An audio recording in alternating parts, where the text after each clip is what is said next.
Welcome to episode 1 of the Outdoorable Living Show. If you can't tell, we're here at IBS on the show floor. So we're going to go down the line, introduce yourself, tell me who you are, where you're from, what you do in your living. I wasn't told we were going to say this. Yeah, go ahead. Okay. I'm Eric Gable. I'm from ERT Decks, based out of Montreal, Quebec. The fanciest guy in the industry. I'm working on it. Yeah, He wears the same jacket on site. yeah, he does. Yeah, Oh, you've seen me on site before, right? I have. Yeah. All right. I'm Kevin Choquette. We are Raven Builders out of the Northeast. We're in Southern Rhode Island. Southern Rhode Island. We also have some social media channels. It's at Raven Builders on several of the platforms. Perfect. And yeah, our thing is we like to push the boundaries of materials. So we're out here using alternative framings like the Fortress Steel products, and to try to push the boundaries of material through design and craftsmanship. Guess that brings me up next. Michael Scott, also another Canadian, based just out of Toronto, Ontario, Canada. Simcoe Decks. Like to build cool shit out of steel framing, alternative products. Try to push the boundaries a little bit here where we can, and just think outside the box. Yeah. And for those of you who don't know me, I'm Scott Sheffield. I'm the director of wholesale for Fortress Building Products. So you're Scott. I'm Scott. No, Right? I'm not. Yeah. The often imitated and never duplicated. So, I wanted to start this first podcast with you guys because I think each one of you brings something unique and special to the industry, but also I consider you guys friends and more than that, people I can bounce ideas off of that bring a unique perspective, that want to push the boundaries and do things new, innovative, different than a lot of the people in the industry. And I see you guys as trailblazers in what we do. And I kind of wanted to talk One way to about look at it. that a little bit about, Stu, what drives you to push the boundaries?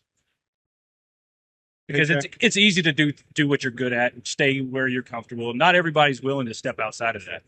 well, I think that there's a couple of paths that you can take in what we do, because if we're going to niche down and specialize in outdoor living, we can either hire production crews or sub out jobs and build 10 by 20s all day and do 5 or 10 or 20 of those a week. Or we can try to separate ourselves from the competition and become premium, sell based on design, and be able to work with the high end materials, and build some spec.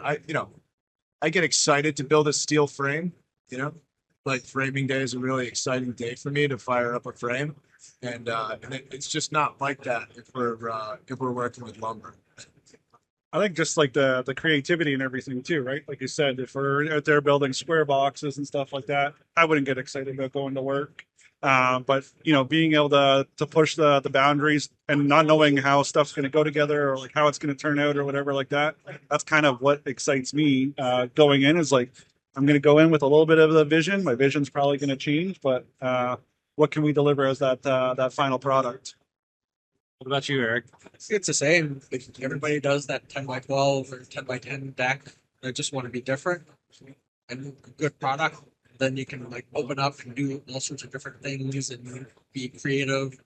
Just have that differentiation and something just nice and be like outside the box, outside everybody else, what they're doing. Even though I'm not a builder, I enjoy seeing the craftsmanship that you guys provide. That's, like you said, Kevin, a lot of people can go out and build a 12 by 12 square box. The projects you guys do, Can they really? I can, right? So, but Questionable, right. questionable from, All right. from some of the stuff we see in the, Yeah. in Yeah. the forums. But I like going out and seeing your guys' projects and seeing all the little nuances that you guys bring that are unique to what you do, unique to your area, unique to the climate you're in. I get excited by that. I also like providing you guys with something I know I can trust and stand behind, and not have to question, is this guy going to call me pissed off in 3 weeks because I sold him a bag of Well, garbage? which brings us to our next point. It's because we now are standing behind them for a lifetime, are we not? That's right. So That's official now. yeah, so we just Putting you on came, the spot. we I want just to get someone over here. Yeah. Can we Shit's about to go down. Yeah. so we just released a limited lifetime warranty on our framing and railing products for our gold, platinum, and alliance members. Right? So we really are building a project because we already know we're building a project that lasts a lifetime. But now we can put in our contract. Right? That was one of the things that always bothered me as we kind of pushed the limits with the composite boards and what? Composite. Composite? Yeah. Aluminium Aluminium. railing. Is there like a Google Translate or something you put on this thing? I don't The speak Southern Canadian. Yeah, accent? we'll translate it. Yeah. But so like we were building and you get like, 25-year, 50-year warranty on these boards. And like the customer always thought like, oh, this is great. Our board's protected, but it's like, it's not. The framing underneath is going to rot out. It's going to fail and it's not going to last anywhere close to those 25, 50 years. So it's like, I don't know. I always looked at it as like, I didn't feel like I was doing a service to my clients by offering them a wood frame or something like that. I just like, it felt like I was kind of almost cheating them in a way. So that was why we looked and we explored some options with the alternative and steel framing and kind of took it and ran with it. So Yeah, that Yeah. part's a huge selling point. Your clients might say it's got a 25-year warranty, a lifetime warranty, and it's manufacturer based. So then the person's protected. If I get hit by a bus tomorrow morning, don't say that. because we import our bus drivers from out. Yeah. Okay. I was like, Vegas is wild. I mean, that one. That's awesome. One of the things about this past year, 2024, that I was most excited about and that we're growing upon in 2025 is this alliance program that you guys are in. We've all kind of hung out together and had these groups of people that we associate with and we can bounce ideas off of, but to have this inner circle of people that are all pushing the boundary for me is really exciting.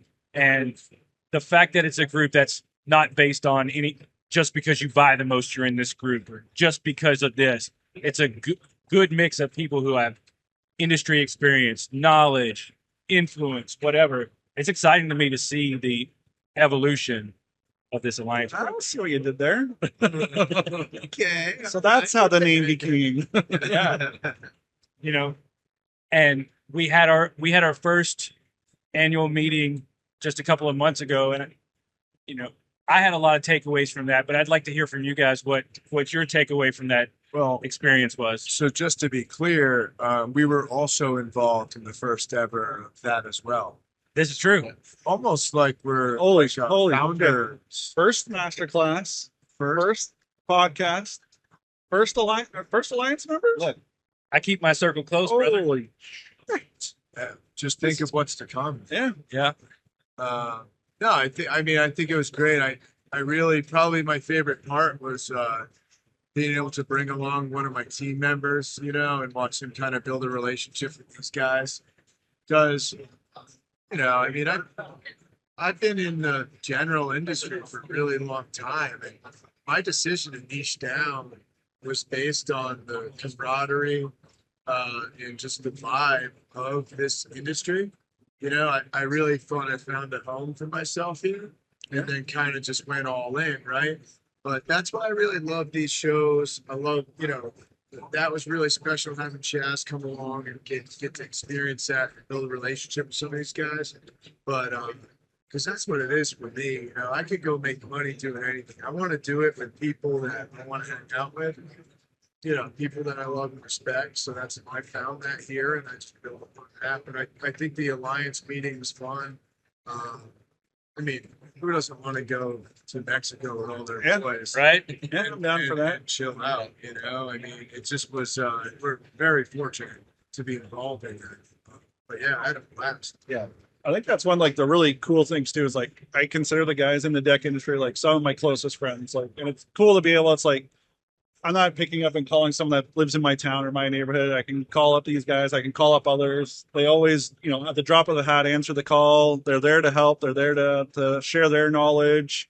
They're also there to say when they don't know everything too, right? Like we're all vulnerable. None of us are perfect type of things. So, to have those open and honest conversations with everyone is super huge. And take that, build off it. And I don't know, like I said, I consider the guys in the industry some of my closest friends now, right? So Yeah, I would definitely agree with that. There's been growing pains for sure, but there's things I've experienced and gone through with you guys that people I've known for my entire life don't know about me and haven't experienced with me, right? Like, I mean, going out on a fishing trip and getting sick, right? yeah, I don't need to bring that up here. Well, yeah, I mean, a couple of you I did it too, brother. Yeah. couple of you guys, we got more in common than you think. You know? Well, Yeah. not me personally. Yeah. I I haven't been down that road, Right. but I witnessed it. Right. I've Yeah, you watched did. it happen. Yeah, you did. Those times make it easier and more enjoyable to do things like that with you guys. Like the master classes we've done and are going to be doing, those are a lot of work. Another announcement? Okay. I'll be the first French master class. Yeah. Wow. Yeah. But, that's not easy. No. It's a lot of work. It's a lot of planning. But to be able to do those things with you guys makes it worth it. I think that was like one of the coolest things that came out of it too, was like the people like realized how much work, and it wasn't like we just slapped those together and did it the day of. And there's a lot of planning and a lot of unknowns that you got to kind of go into. And I don't know, it's one thing when you got your guys on site, you know what you got to do that day. It's another thing where it's like you got to go over 5 different aspects with a group of 20 or 30 or however many. I think you had 50 contractors at your master class or whatever. So it's it's a tough one to plan out, but the feedback There's a lot of people, bro. was lot of people. was extremely rewarding. So It's one of the cool things about these kind of events and Alliance is that whatever we do, you can always bounce off each other. So Mike's master class was sort of the first one, so we can sort of revert to him and say, okay. we can forget about that one. And then like go to Kevin and say, okay, what do you do? What worked? What didn't work? And like fine tune it and all that. It's that sort of like it's an alliance of like-minded people. And the cool part too is, so like for our master class, we both had the idea of doing a master class without even talking about doing a master class. And we kind of just came together. Yeah. And it was just like the stars aligned and put it together, and you fed off of me, I fed off of you type of thing, and made it happen. Yeah. And you let us be the trial ground to Yeah. have all of our failures out in front of a lot of people. Yep. That way we could perfect and get better and better and better moving forward. Yeah. And the turnout we've had in these master classes is proof. Like the next one we did was with Kevin, and we had 50 contractors from 12 different states show up and go to Rhode Island. We had people from as far as Los Angeles go all the way to Rhode Island to learn how to install steel frame.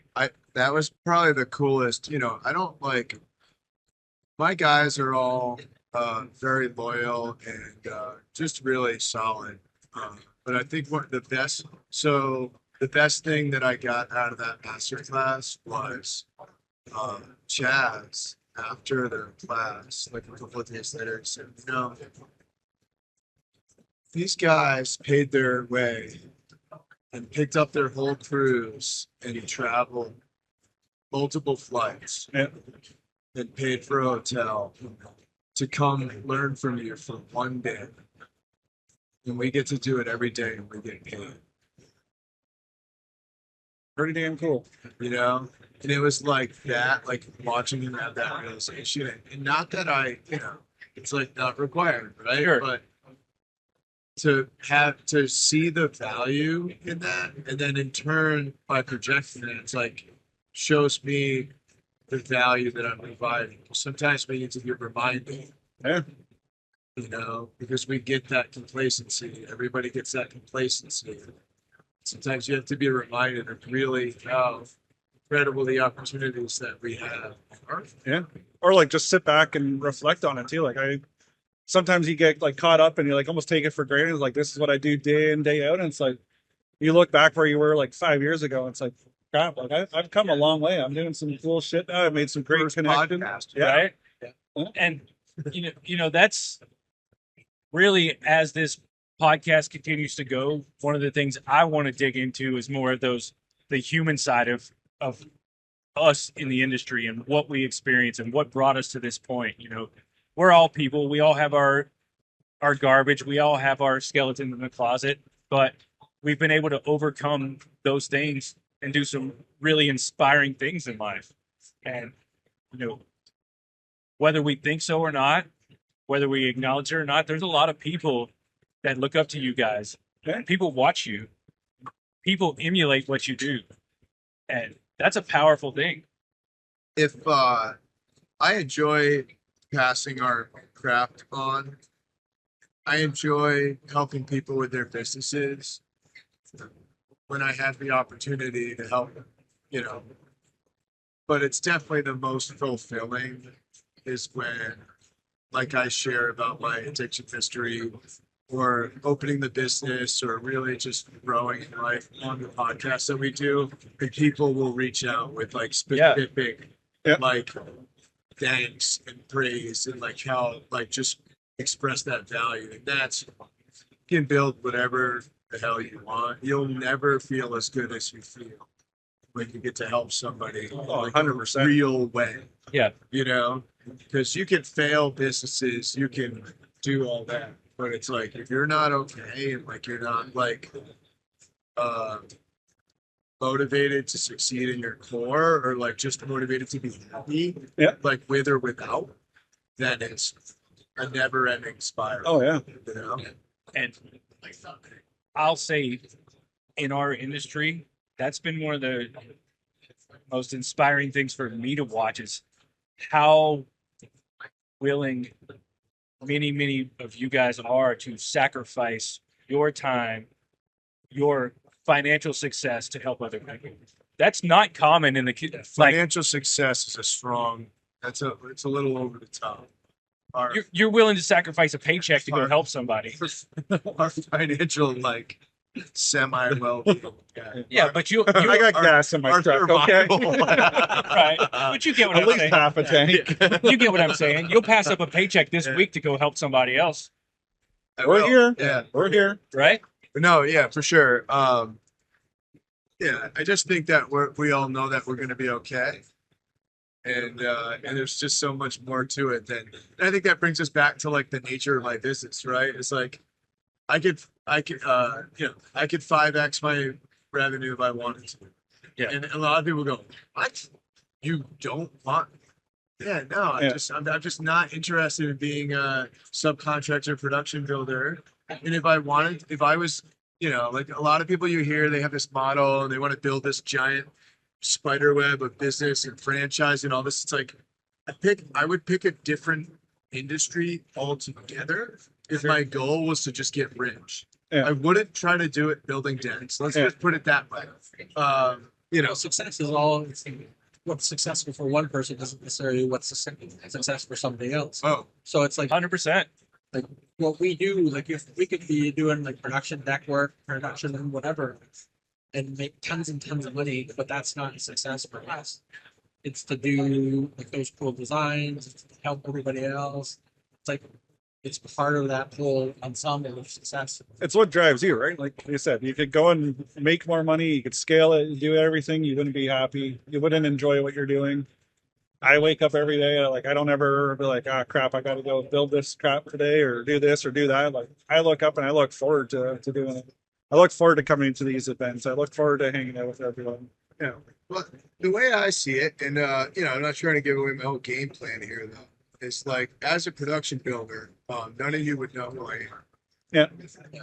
Right? Yeah. I probably wouldn't have much going on social media. Yeah. I definitely wouldn't have partnerships with all the brands that we work with. And I really see this as a for me, it's much more exciting for me to try to vertically integrate a bunch of different components Yeah. that all like fit really well and like build like a larger brand than just like the builder. And I can see like Mike, you just opened a new brand. Yeah. vertically integrated brand in the outdoor living. Yep. Tell us about that. Can we hear about that? Oh, yeah. Wasn't planning on bringing that up, but I guess we can. Thank you for the plug. Well, this is like Yeah, this is yeah. a big life moment for you. Yeah, for sure. So The second brand. yeah, so it's the second brand building off of what we love doing in the outdoors, and it was kind of a brand that grew organically and kind of flourished into something even more than we thought it was going to kind of turn into. So we've basically launched another brand, Eclipse Pergola, which integrates with all our backyards and stuff like that, all our builds and everything. And then so we did it just to help ourselves out and not even realizing the contractors and stuff like that wanted, they were having those same struggles, having those pain points. Like, how do we help other people? And I think like kind of you boil all this down to it. Once again, it's like about helping others, making sure others win. And, you know, how can I win and help others win at the same time? Because I don't want to win at the sacrifice of you losing type of thing. I want us both to win type of thing and build something even cooler and better. Right. So. Yeah, I mean, so that's a competing brand of the pergola that we're over right now. I'm just kidding. This is a competition here. Yeah, here we go. There. Listen here. If you want to call it that, yeah. Get out of here. You're That's why I fired. said that I sit on the end. The screen flashes and there's just like a set of headphones. It just explodes. Alex, can we cut this out? Can we cut them? Do you want me to turn down number 4? I thought this was live. Just turn down. You're out of here. No, Turn down it's the floor. exciting to see. Like, that goes back to what we talked about earlier. I think it's cool as hell to see the stuff you guys are doing and the wins you have and how those wins stack up. Like, Eric's got a big project coming up soon that I'm pretty excited about, if you want to talk about that a little bit. Yeah, so I'm doing a project for one of the big spokesmen in Quebec, Hugo Girard. He won a couple of. Say that in English. What? Sorry? Speaking of the mic. Say that in English. Hugo Girard. Oh, there we go. Okay, there we go. Yep. But you guys don't understand how hard it is. Like, Kevin's last name, he'll say it in English. I can't say it in English at all. It's going to be Chaquette. And Michael Scott's hard to say. Shucket. Chaquette. Shucket. Shucket. So any word that Shuck it. sound French, Yeah. will immediately go to French for me, like instantaneously. Yeah. But you have this big project coming up. It's Yeah. going to be on TV. This one we're actually doing video Okay. because he's got a podcast right now going on. So Hugo Girard Sans Limite. That'll We'll be pretend like we got that. it's easy. Like Hugo Girard Sans Limite. Just roll it off your tongue. Roll it off your tongue. Like, Go. awesome. Jeez, man. So Don't make this difficult. they have a little bit of culture. So to pronounce it in English, like if you'd read it in English, it would be Hugo Girard Sans Limite. San Labatt. Saint Labatt. Yeah. Yeah. I'm from Texas. I got say it. it Texas way. I got it. I'm in. Yeah. So he's got a cottage on the water. So we're gonna do some video on that, and also with the intent of having a full-on web series to build a cottage. Nice. Yeah. That's So it's exciting. a new build then, or This one will be just a redo, okay, but the next one will be a log home. okay. So it's like it's not all on one project. It's like multi. It'll be yeah. like the whole thing. Sweet.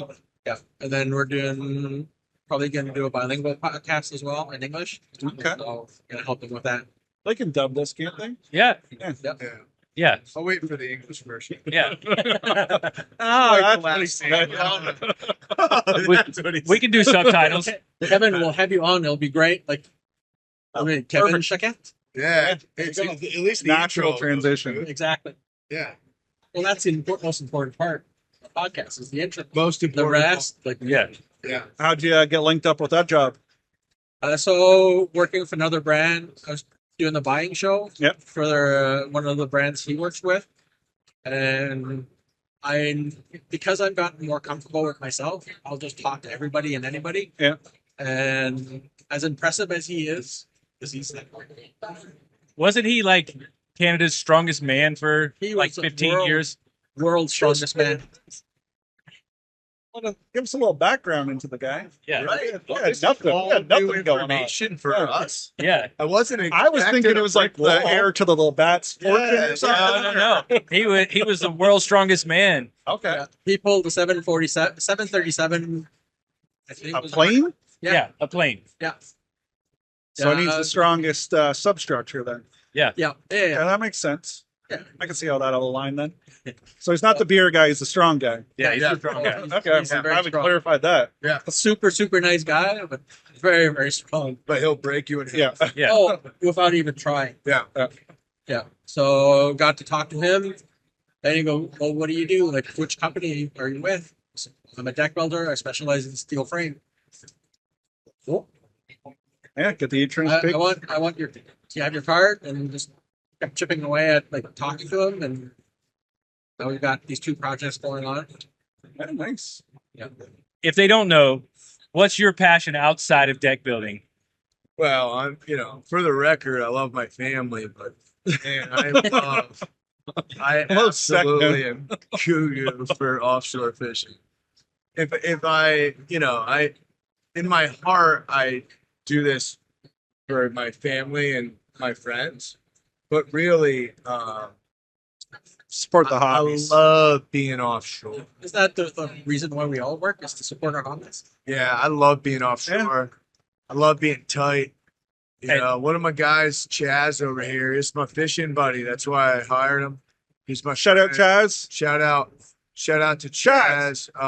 Nope, not listening. He's over here. You can't see him, but he's Yeah. there. He's rooting us on. Oh, this camera can And, pan over. He's just such a great team member, but he really, he understands me. We get offshore, we go tight. But yeah, so during the master class last year, I was able to take some guys offshore. That was the plan, was like we would go offshore the day after the master class while some people were in town, and we hired a handful of licensed captains, like charter captains, because we had so many people, we needed multiple boats. And then I took a few of my homies, Scott included, out on my boat. We all went out to go try to catch some tuna.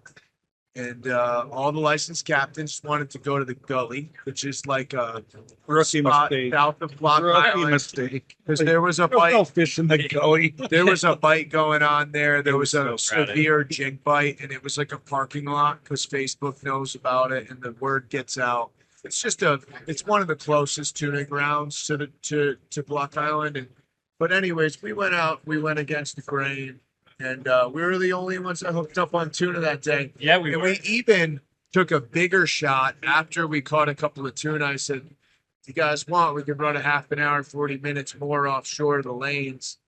There's some nice water I saw on the charts, satellite images, and I think we might be able to find a yellowfin tuna. And we went out there and we found one. Yeah, we did. And that was my Boat first fishing. yellowfin of the year. So it was an absolute banner day with the homies, and we it wasn't a competition, but it is. It is. And, 100%. and we won. So I've been fishing with Kevin in Florida where we caught some Spanish mackerel. I've been in Rhode Island where we caught some stripers. On the fly too during Yeah, the we worm did. hatch. Then I've been out in Rhode Island again where we caught some tuna. Yes, sir. And then we went in Mexico. Yes, sir. So we're just stacking up locations. We're gonna hit them all. I'll before take it's you to over. the stock I pond think next you time you guys come were visit. doing that project for Hugo Gerard. Yeah. He's in the Gulf of St. Lawrence. Okay. Perfect. So there's crab, lobster fishing, but you first living out, there's tuna, Oh yeah. Oh yeah. So and he's got a line of fishing gear and hunting gear. So I bet he does. yeah, he does. We So- should go up there. You guys might need my help on that class. If We there's might. anything we've learned, We might. it's more people on it. You definitely need more people. Need more people. Kevin's passion and hobby is fishing. What about you, Eric? Outside of deck building, what do you do? cars. Cars. What kind of car? Like muscle cars, like sports cars, like classic cars? What are we talking? Flipping cars. Flipping cars. Okay. Like the strong we're- man flipping the car. We're That's talking every auctions. Tuesday. yeah. That's my workout. Okay. Yeah, I like to go to car auctions and just like that hunt for Yeah. getting a good deal. What's your favorite car you've ever flipped? It's not a car I flip, it's a car I own. And a lot of people are gonna hate on this, but it's a turbo PT Cruiser with a 5-speed stick. Turbo PT Cruiser with a 5-speed stick. Because I love that retro style. And some people just hate that vehicle. Yeah. Hate the look. I loved it. And that was just my favorite car. Okay. I don't know how this ties into that, but my very first car was a pink Hyundai Accent, Okay. little two door. Yeah, Those were like it was something. It was great on gas. It was great on gas. I'll give it that. So what about you? Outside it? that's the key point. Yeah, that was what car. Also your hobby, Yeah. Oh yeah. that car. Yeah. But so my hobby, I love my wife, I love my family, unlike these two degenerates here. I gotta say, Yeah. I love my Have a wife. couple She's of right kids. there. Yeah. Have a couple Didn't of kids. hear any men. Right? Yeah. Yeah. I'm an outdoors guy. I like just being outside. If I had my choice, I'd probably be golfing, but any outdoor activity, fresh air. As long as it's not fishing. You know what? Even having Need a bad, bigger yacht. Yeah. even having a bad time, I still had a good time fishing. Nice. It's probably when I hit the dock back again, but it's still a good time. But yeah, I'm a fresh air guy. That's I think what the big appeal with the outdoors and building was going and being outside all day, and even in the heat of winter, it's miserable out. I'd still rather be outside than stuck inside at an office I job have or something like that. Corporate background. So I worked in offices most of my life. And ever since I started working outside, I was just like, oh man, I could work 12 months out of the year outside. I love Yep. it. All right. Last thing. We try to be pretty innovative at Fortress, push the boundaries. What do you think the future of deck building is missing? 6-foot stair tray. The future of deck building, huh? Well, I think that we're getting into a lot of different textures, right? I think that it's evolving where we're starting to introduce a lot. It's almost like we build a project and like 4 textures is not enough.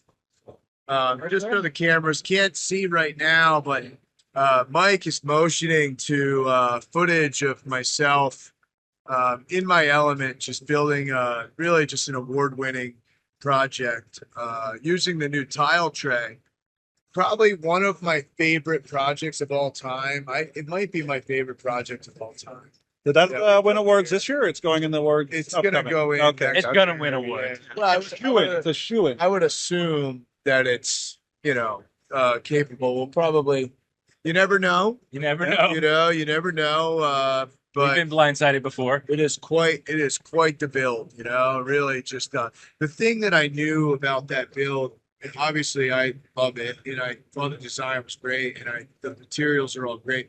But when we were at the last Nadra Awards, I was in process on that project, right? And really everybody there, every manufacturer, all the people that are involved in it, everybody was coming up to me telling me how awesome that project looked. And it's just, you kind of know, Yeah. Yeah. the general feedback, Yeah. consensus from the demographic that we're in, is, Until the judge just throw it a blind side. yeah, until they just hit you with it, You never know. But yeah, so pretty cool. That's one of the cool things that I've seen like come out is just being able to mix and match with different materials. And it's just like that build is amazing. Yeah, textures, right? Yeah, exactly. Like you can add like a traditional deck board, really nice looking traditional deck board with the porcelain tile, and it just opens up the possibilities. Like, wow, Yeah. just have a lot of fun. Yeah, and I think especially with a lot of the modern stuff, right, as we start introducing like a lot of like coated metals and composites that are getting extremely realistic. Yeah. And of course the stone. And we have synthetic stone, but we also have real stone and porcelains, but we're creating a lifetime product with many different textures. Yeah. And I think that's just so important. Absolutely. You're the insider guy. What do you see in the future? Yeah, what do you got? Yeah. What do you got for us? You know, A couple of shucks on the show here. Yeah, we're just, we're not driving the industry here. Tell us, you guys are the innovators. a lot of the designers and people we talk to are wanting to bring as much of the interior aesthetic as to the outside as they can and have a seamless transition from the inside to the outside as much as possible. Like that 6-foot staircase inside, outside. Right. Yeah, so Smart. it's a big thing in Europe, and it's moving its way through the West Coast right now. But Absolutely. really, if you look behind us, there are companies like this that make these giant glass panels where the thing is you can't have a header over it, can't have a transom. It has to open right to the ceiling. Oh yeah. Opens to the ceiling, and then we can take, now that we're able to put porcelain on the deck, even if it's just a porcelain inlay that goes out that doorway, and then you have composites or hardwoods on either side. Opposites. So you take your aluminium and you run that out, and Oh, no one's gonna know what he's talking about. because the inside coming out, right? And they've been calling that as a trend for Yeah. quite some time now. Yeah. It hasn't made its way to the East Coast yet, but we also have composite decking and flooring that is light, that is matched. Yep. Grain matched. Right. So I know who's got it. If you need it, just come talk to me. Yeah. Talk to your boy. You tell Scott's getting a little uncomfortable here. No, I'm just saying they're pioneers in the industry. right? This guy. Well, I don't think you want to end on that.